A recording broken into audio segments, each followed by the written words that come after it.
Et bonjour à toutes et à tous en ce mercredi. J'espère que vous allez bien.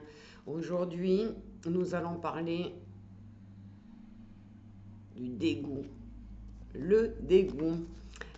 Donc, on va voir ce que les voies de la guérison nous conseillent, tout simplement pour ça. Alors, on a tous dit un jour, hein, à un moment donné, ça me dégoûte, que ça soit quelque chose, ou il me dégoûte, ou elle me dégoûte, que ça soit une personne.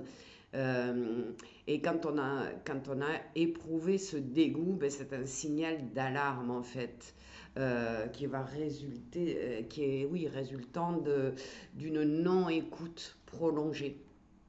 Euh, vous n'avez à ce moment-là pas écouté certains besoins que vous aviez, des besoins fondamentaux. Cette émotion, elle va s'installer pour montrer un détachement vis-à-vis de quelque chose ou de quelqu'un. Pourquoi? Pour qui? Euh, Chacun a le sien, j'ai envie de dire. Donc ce dégoût, il va se manifester sous diverses formes, hein. Ça peut être une colère, une réaction de rejet, ça peut être physique ou morale, par rapport à quelqu'un ou quelque chose.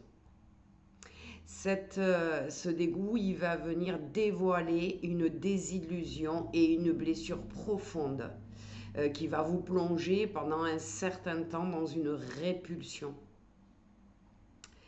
Mais plus vous allez rejeter ce sentiment, cette émotion de dégoût, et plus vous allez la faire grossir en fait. Et elle va vous conduire à un moment donné, si vous ne trouvez pas une solution, à eh ben, un autosabotage tout simplement. Ça, c'est la suite du dégoût. D'ailleurs, on le verra demain. C'est l'autosabotage. Donc la force de cette émotion, elle réside dans sa capacité à vous protéger contre diverses choses, en agissant comme un mécanisme de défense. Elle peut également être la réponse à une situation ou un acte contraire à votre système de valeurs et que vous allez juger immoral sans pour autant vous l'avouer. Alors le dégoût, on dit toujours que c'est comme un garde du corps. Il protège contre les craintes, il répond aux besoins de la fuite face à ces craintes ressenties. Il permet de se centrer sur ce qui est important pour nous. Alors, on nous dit aujourd'hui, avec les voies de la guérison, il est temps de poser vos limites, de respecter vos valeurs et votre identité. Donc on vous demande de restaurer un équilibre, de faire régner la justice en prenant conscience de vous-même et en rétablissant votre intégrité. Derrière le dégoût se trouve une cause, peut-être la nocivité ou la violation. Il y a forcément un besoin qui a été bafoué ou vos limites qui ont été déplacées si vous avez ressenti du dégoût. Donc il est temps maintenant de défendre son intégrité et son territoire et de s'ouvrir à autre chose. Alors, les besoins sous-jacents de ce dégoût, c'est la sécurité, le respect, l'accueil des émotions et la justice. Donc, que nous conseillent les voies de la guérison? Alors, elle nous parle de polarité négative, bien évidemment. C'est l'atteinte à la dignité, c'est les abus, c'est l'injustice, c'est le jugement, c'est des nausées que l'on peut avoir tellement on est offusqué de ce qui se passe ou de ce qu'on nous fait. Des vomissements, mais c'est aussi des conflits, forcément.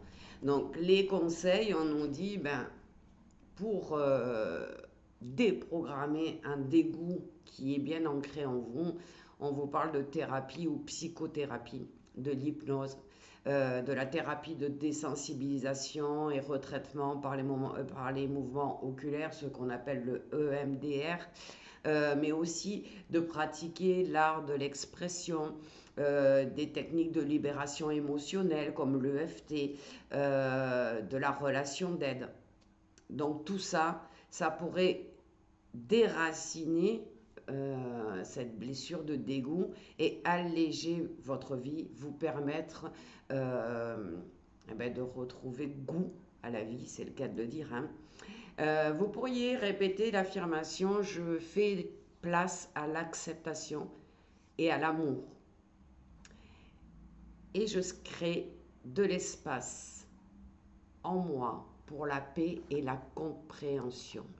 Donc, vous voyez bien qu'il y a ce dégoût, on n'en parle jamais. Hein, quand on parle d'émotions ou de sentiments, on va vous parler souvent des 5 blessures de l'âme, mais on ne vous parle pas de ce que ça crée en vous. Et le dégoût, eh ben, c'est bien sûr quelque chose qui découle d'une des blessures d'une des 5 blessures de l'âme, pardon.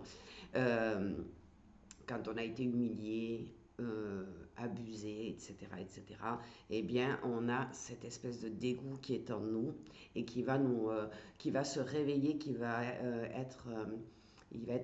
il va répulser les choses, certaines personnes, parce que elles vous rappellent la blessure que vous avez vécue enfant.